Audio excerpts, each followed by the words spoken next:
For manpower pooling po ang mga job hiring na i-share ko po sa inyo ngayon. At disclaimer po, hindi po ako part ng recruitment agency na to. At syempre gusto ko lang po na makapag-apply po kayo sa legit at siguradong non-fee agency.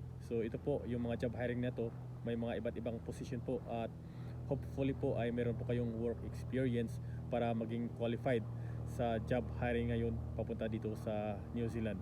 At ang agency po na to, ito po ay connected po sa agency na nagpaalis sa akin, kaya garantisado po na siguradong legit at non-fee agency po at wala po itong placement fee, walang processing fee at wala po itong salary deduction. So para po sa kanilang posted job hiring ngayon papunta dito sa New Zealand, sila po ay hiring ngayon ng ground anchoring and soil nailing driller.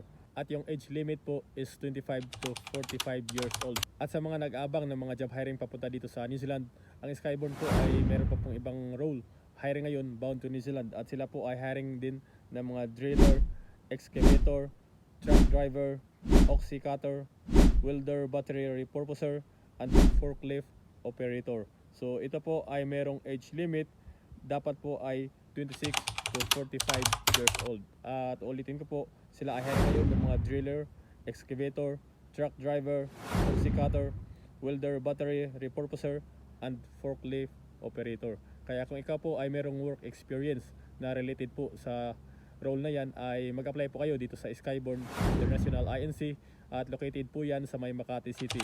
Mag-send lang po kayo ng inyong updated na resume dito sa kanilang email address o kaya bisitahin po yung kanilang main office located po sa may Makati City. Dalhin nyo lang po yung inyong original na documents for verification. At maaari nyo din pong bisitahin yung kanilang official Facebook page para sa posted description at details ng job hiring na to. Kaya yan lamang po sa ngayon mga kabisdak.